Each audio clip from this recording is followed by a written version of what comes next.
longest range would be a long rifle. If somebody popped in here with an AK-47, that would be the longest range, right? Chance of survival, probably not very good, but that's the longest range. Then, of course, we go to medium guns and short guns and handguns, and it can be a long range, but you can have a gunfight in close, right?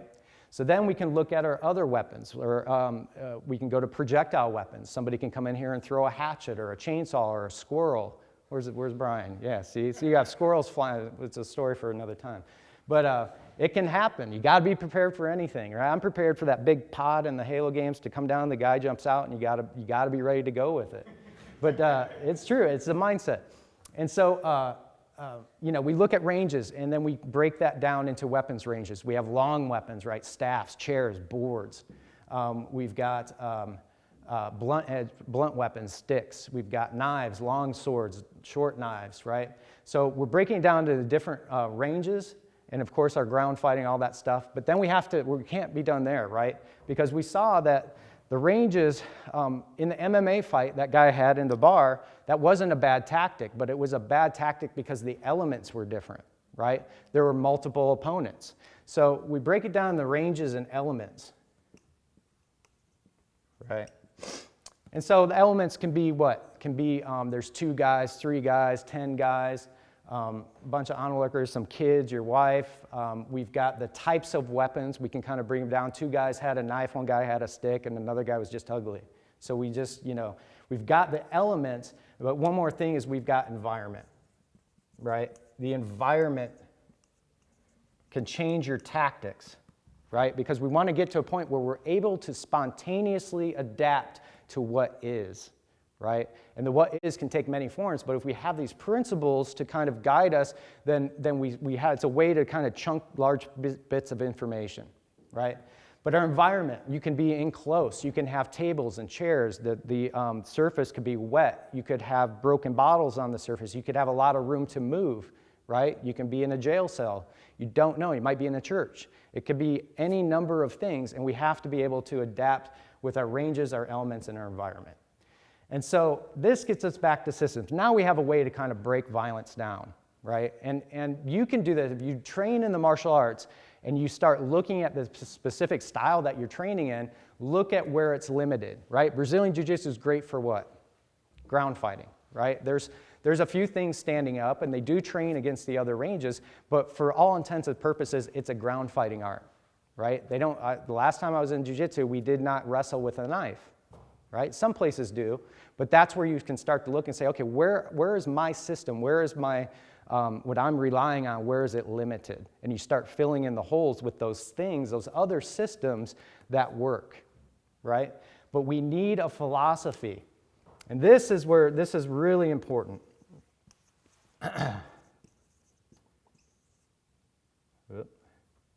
So what we want to do is we want to be able to absorb what is useful, reject what is useless, and add specifically what is our own, right? And what that means is we basically look at the system, look at all the elements, look at the ranges of what we're preparing for, and we say, okay, in this particular scenario, we're going to take this, these particular techniques, these work, these don't, throw those out. But then we want to add specifically what is our own, right? Because Bruce believed that the individual was more important than any system or styles. I think we can all agree on that, right? The individual, the living, creating individual is more important than system or style. So you don't want to have to change yourself to be a part of a system, right? That system should be flexible enough to change to suit you, and if it's not, you throw it out, right? If you're a 300-pound man with limited flexibility, you're probably not going to be doing jump spinning kicks in a fight, right? Doesn't mean you throw out kicking altogether, but you might pick 1 or 2 kicks and then have to change the way you throw them based on your body type, right? So you're getting those things that are effective, throwing those things out, but you're now honoring your expression of who you are. And so this is very important when it comes to life, is it not? How many times do we not do that? How many times do we try to fit in? How many times do we stifle our expression because of a system or something that other people are saying that this is the way, right? So this is very important. I'm going to share a story of how this philosophy is universal. Has anyone ever heard of the gambler Don Johnson, not the actor, but the gambler. He's one of the most famous high rollers in Vegas. Anybody ever heard of that guy? Yeah. There's a documentary out, it's pretty short. I forget what it's called. Anyway, this guy used this to a T. And what he did is he analyzed casinos for weaknesses, right? He looked at the systems of the casinos and he analyzed them for weaknesses. And what he did is he identified the best game that would give him the best chance to make money. And if you know anything about casinos, it's all statistical and it's always in the house's favor, right? That's how they exist. And what he was able to do is take their entire perk system along with everything else that makes the casino money in conjunction with the rules of blackjack. And he identified all the rules that he needed to make this thing work for him. So he absorbed what is useful. He said, I'm going to keep all these. Then what he did is he went through all the rules and identified the ones that he needed to get rid of, right? And he did it at a time where the casinos took a dive and they were courting him. They really wanted his business because they thought that they could get millions from this guy. So he said, okay, I'll come play at your casino, but you got to take out these rules. I want to do this, this, and this instead, right? Because what he did, once he absorbed what is useful and he rejected what is useless, he got rid of those rules that weren't there. He calculated the chance, right? He calculated the advantage. And he got it all the way down to like 0.0025, still in favor of the house, right? That's not enough. You know anything about, that's all the house needs to still get money from you if you play over a period of time. Doesn't mean you can't win in different settings, but statistically, if you play over a good amount of time, you're going to lose your money. So what he did is he then added specifically what is his own. And he said, okay, well, I want this rule. I want a surrender rule where all I need to do is do that with my finger and I can surrender half of my bet. It's an insurance bet. And if the dealer doesn't see it, then I get to have a free hand. I basically get to play with your money. And they agreed to it. And that tipped it back into his favor. Because that was an element where he was very smart. What he did is he hired a bunch of adult film stars to sit with him when he played to distract the dealers, and he was able to swing the bet more into his realm. And what happened was over a period of, I don't know, 3 or 4 different sessions with different casinos, he won $15 million before they ever pulled the plug on him. Because he was going with a system that he created, but he did it in a way that worked for him. And he didn't do anything illegal. The casinos agreed to this. He simply tipped it into his favor. And that's the type of thinking that I want to get to you that you can get out of this. These are universal things. So we get to this, and now we have to get to our training. We're still on the first reason. We still need to survive. And so what types of training do we do? Well, we know that we have different systems, and they have ways of training that we want to take. But also we need to add a couple other things. I'll just do it up here because I don't see a washer. Oh, yeah. We're still on survival, but this is what we need. We need to do scenarios. We need to have spontaneous scenario sessions, right? In other words, we're going to do something where we set up a training session and we don't really know what's going to happen. And maybe the opponents know, where we have one person approach us and they're going to talk, and then the next thing we know, we're getting attacked from the side. And then we go through these different scenarios. If you fall on the ground, maybe somebody throws in a knife, and you're flowing from scenario to scenario, right? Because we have to cultivate spontaneity. We have to have response ability. We have to be able to respond to what is. And see, through this training, having different scenarios, you're never going to know how you're going to respond unless you do it in a way that's unexpected, right? Isn't life like that? Like you think you know, and then it happens, and you responded in a totally different way, right? This happens probably with pickup. You go, you've got all the lines, you do everything. The first time you go talk to a girl, you follow up, right? It's just, that's the way it is. Because the scenarios, we've got to do another thing. We've got to train different scenarios because you want to flow from range to range and art to art without getting stuck anywhere, right? You even need to make mistakes and recover from your mistakes. So we have to do scenario training. But then we have to pressure test everything. You got to pressure test everything. Because if you don't, once again, you might get caught in a paradigm. You might get caught in a system, in a system of false belief. You can do a million different disarms and have some really good training methods to deal with the knife and taking a knife away. And in fact, there's a lot of knife arts that are highly evolved, and you see the top guys and they're moving really fast, taking knives away like that.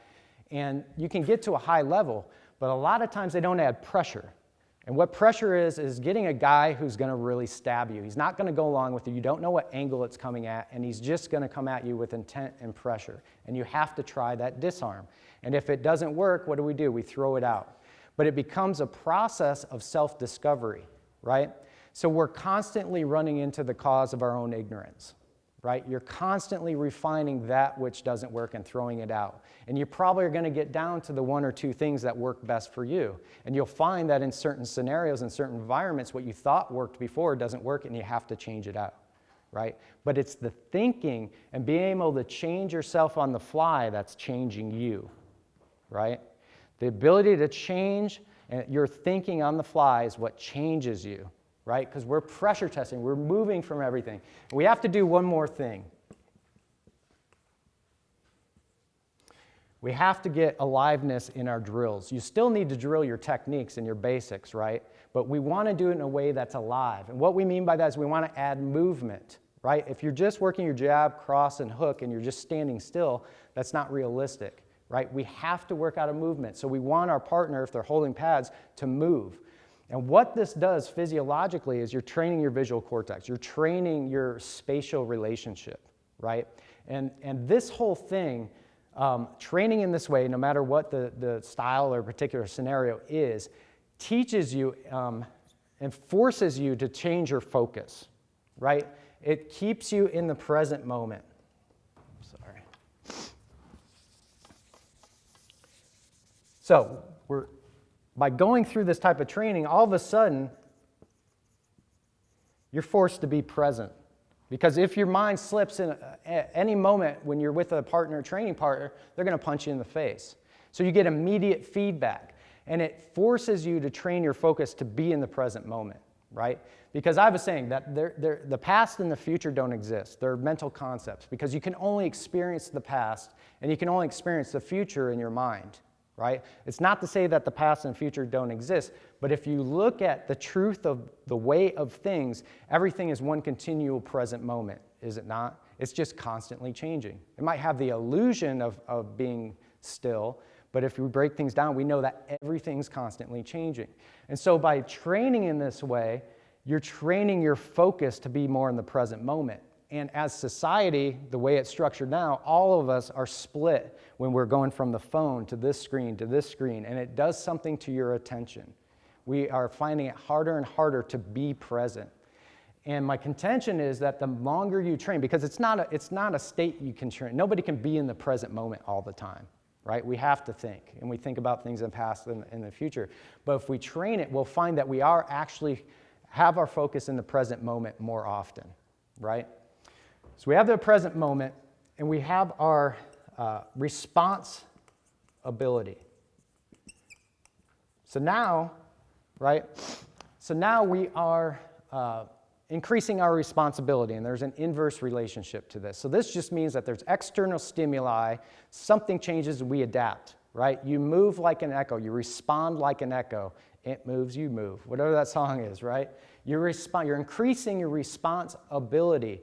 And this has an inverse relationship to what in gun training, which originally came from fighter pilot training, is your OODA loop, or OODA loop, right? OODA, it's an acronym. So it's observe, orient, decide, act. You observe the threat, you orient yourself to it, you decide, and you act. And we're decreasing this, and we're increasing our responsibility. And what I believe is that we're getting more out of our left brain, if you want to use that model, and we're getting more into your right brain. And that kills your internal dialogue. It kills the critical mind, which kills your response ability.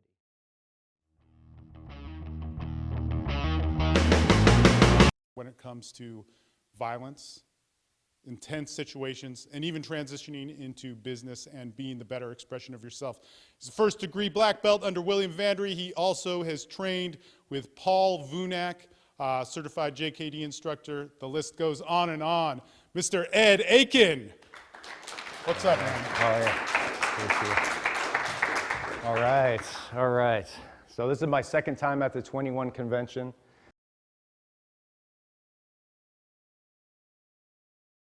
Where is my system? Where is my what I'm relying on, where is it limited? And you start filling in the holes with those things, those other systems that work, right? But we need a philosophy. And this is really important. What the correlations is, then by changing one area of your life, you change the others, right? And what we find is that we find ourselves in the zone more often. You're in the present moment. You're responding like an echo.